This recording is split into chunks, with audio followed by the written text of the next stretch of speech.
Welcome to this episode of Something Epic, and in this episode we're going to be talking about some of the games that I'm currently playing in the Epic Games Store.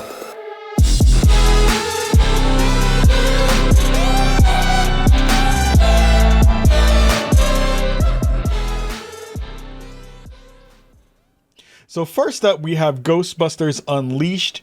I am so excited about this game because what it does is brings back all of that excitement and nostalgia for all of the things that I love about the Ghostbusters series. It has, some of the older actors coming back. It has new flavors of ghosts coming into it. It has 4v1 co-op, which I think is brilliant from our folks over at Ilphonic. I think they do a fantastic job not only of connecting to IP, but what they also do really well is they really just nail all the parts of a series or a television show or a movie that really do come through in all the best ways, like fully modeling the Ecto-1 in all of its glory, redoing and repurposing the new firehouse in a way that feels new and fresh and really brings and bridges that gap between folks who are nostalgic for the old series and the old movies and new players who are connecting to games in a new way, right? So you have this 4v1 kind of gameplay where your Ghostbusters that you are making, you're creating your own because the older Ghostbusters are now retired. And you're making your new Ghostbuster, you're having that new character interact with a bunch of new folks who are in the firehouse. And the gameplay just feels really fresh and interesting and new.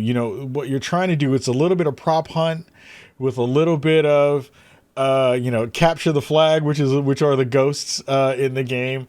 You're mitigating the fear of folks who are the NPCs in the arenas, and making sure that they're okay, so that you have to calm them down so that they don't raise the level of stuff while also not damaging everything and basically killing the amount of money that you would have gotten from doing a job. I think what Ghostbusters Unleashed is doing really well is that it's, again, pulling in some of the smaller details that really bring home why folks like Ghostbusters. Having Dan Aykroyd in the game, again, super cool. Rahul Cooley, being the voice of Tobin's spirit guide, also super dope for Midnight Mass. Having Ernie Hudson come back in the game is really fun. Even having Greg Miller in the game, the man who I ruined and broke his wrestling career by beating him with Kaka Beware. We're not going to talk about that in this episode, but it's true. Also being a voice in the game as well. I think the team has brought together a really fun cast of characters that makes this game something that, from a mechanics perspective, is just really well done. Getting a chance to build up and upgrade not only your proton pack, but your traps, all that stuff to kind of give that progression loop something to build upon. Really smart. Having a game where you have to team up with other humans to finish a match and finish capturing all the ghosts. Love that. I think that's really well done. Playing as a ghost, super fun. I think they've perfected that too across the multiple games that they've made over the years. With the Predator game that they had and the Friday the 13th game that they made earlier.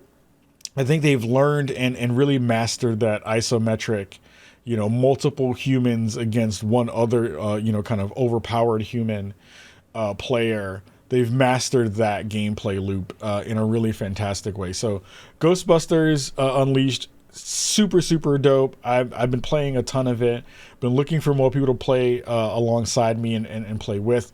And it's just been a lot of fun. It's nice to be able to have a game where you can put your sweaty hat down a little bit and really kind of dig into the minutia and like really cosplay the character that you're kind of seeing on screen.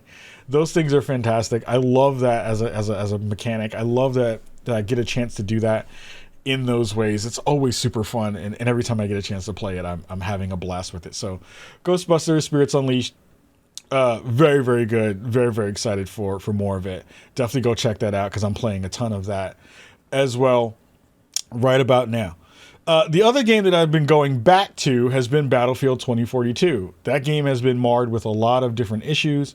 It's had a lot of stuff in the mix that has not been great. But I think what has been happening of late has been that team has really kind of pushed and said, look, we're not going to let this game die on the vine. We're going to try to do everything we can to make it a valuable game. What I think they've done really, really well is they've kind of gone back to some of their older roots. They've decided to go back to a class system, which I think was something that was really, really missed within the first initial launch of the game, where you kind of had jack of all trades were able to do everything, and that never really felt great.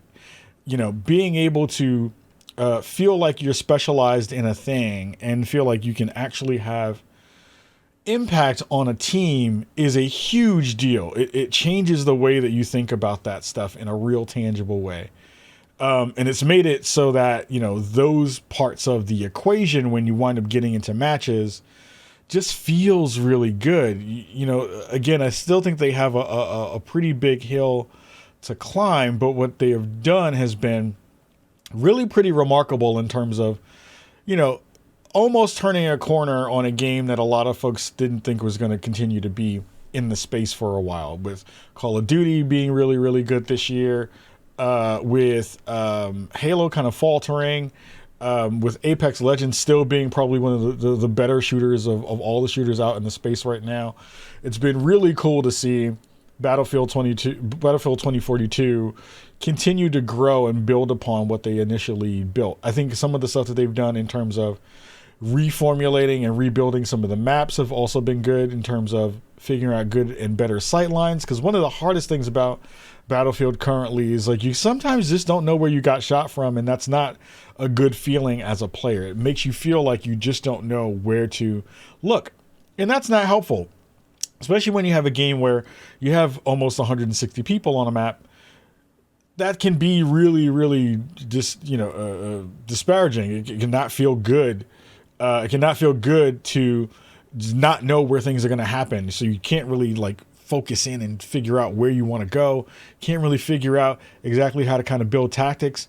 And I feel like what they've done has been, alongside building really interesting operators that are counterplays to others, they've also built in some really good operators who counteract some of the kind of bigger issues within the game. So for a long period of time, you know, air support was a really, really big part of the game. You would have so many choppers, you'd have so many things in the air, and you were getting murdered all the time from air support. Now they've kind of gotten a couple of different operators who can kind of counteract some of that stuff, while also patching in some good changes from a gameplay perspective. I think Battlefield 2042 is moving in a better direction, and it's been a thing that, because I've seen so many good changes within the game, I've been actually playing it a lot more than I used to, which has been a lot of fun. And as a person whose podcast has been named after a Battlefield kind of idiom and part of that ecosystem, it's been cool to see them really pushing and kind of making some headway when it comes to what that game is going to be moving forward. I think that game has a potential to kind of potentially come back. I think that they are still kind of growing some of their player base, but what I'm most impressed with has been how they've decided that they want to kind of come to this game and say, hey, this is the thing that we're trying to do.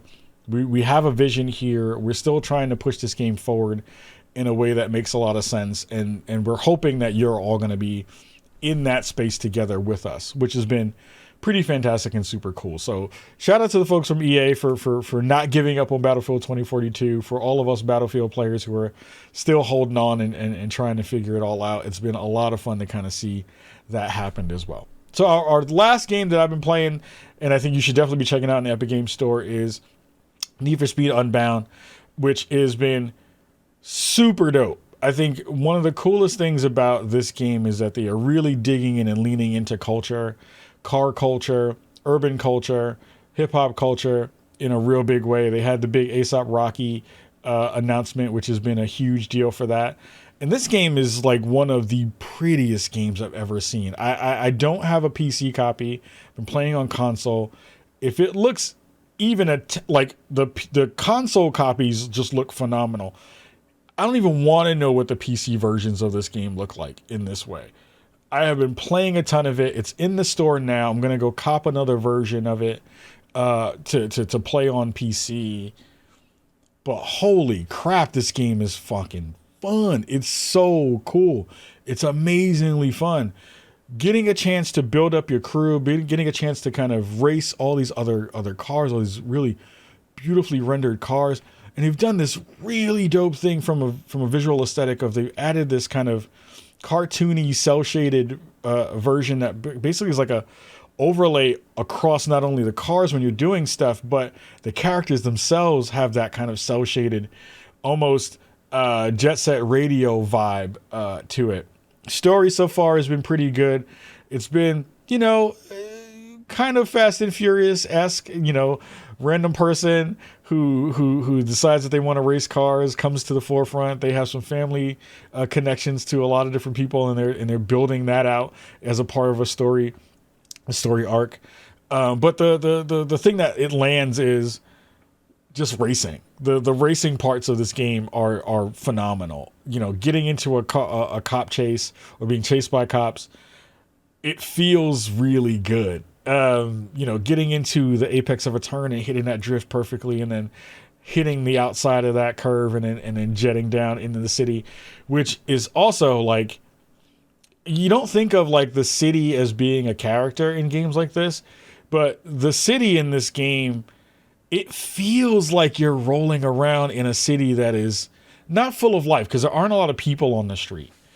But in terms of what they're able to do from a visual aesthetic, it feels lived in, if that makes any sense. Like, some of the places that I've seen have been reminiscent of the Pacific Northwest. Some of it has felt like back home when I was in Brooklyn. Some of it feels like it was, feels like New York, but also feels rural. Like, they've done a really good job of bridging those gaps aesthetically and visually, that it could be any city, but it could be multiple cities as well, right? So, and the map doesn't feel big, but it is much bigger than when you're kind of like doing the initial drive down the street. It feels like, not like Horizon in terms of how big those games are, but it feels like, a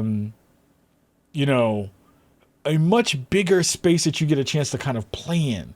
Which I love. I think that that's a really good way to do a game like this when you're, again, bringing back a series that was also felt to be dead for a long period of time. Like, people thought that Need for Speed was going to be done, that we weren't really going to get a new Need for Speed game coming down the line. So Need for Speed feels like it's back. Skate at some point is going to be coming back in a real way. I've just been having a blast playing it. It's just felt really good to jump in, dig in. I don't have to think really hard. The soundtrack is a banger. Super dope tracks on the soundtrack side of it. And it just feels nice to be able to roll around and feel like you're kind of living in that Fast and Furious lifestyle. Turning the corner, you're like looking out your side windows and just seeing stuff and being like, wow, that's beautiful. And it just feels fast. Like, they've nailed the speed layer of it too, which I think has also been really, really great. So Need for Speed, definitely go check that out. That game is dope. I think it's actually a lot better than people are going to give it credit for. I think it's a game that I'm going to be coming back to as a palate cleanser kind of game, and feeling that energy that you get when you hit the pedal and you feel that energy and you feel that engine kind of rev up. It feels really good in that result, and I'm really excited for it. So those are a couple of games that I've been playing and really excited about that are all in the Epic Games Store. Please go use our code. We are an Epic partner. Use the code SpawnOnMe at checkout. You can help Bricago grow. You can help Spawn on Me grow. You can help the Spawnies grow.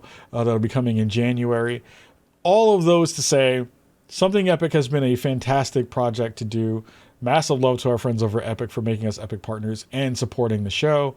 And thank you to all of you at home for being a part of this journey and rocking with us for all of these videos in the series that we've been doing all of this year. It has been a brilliant and fun experiment.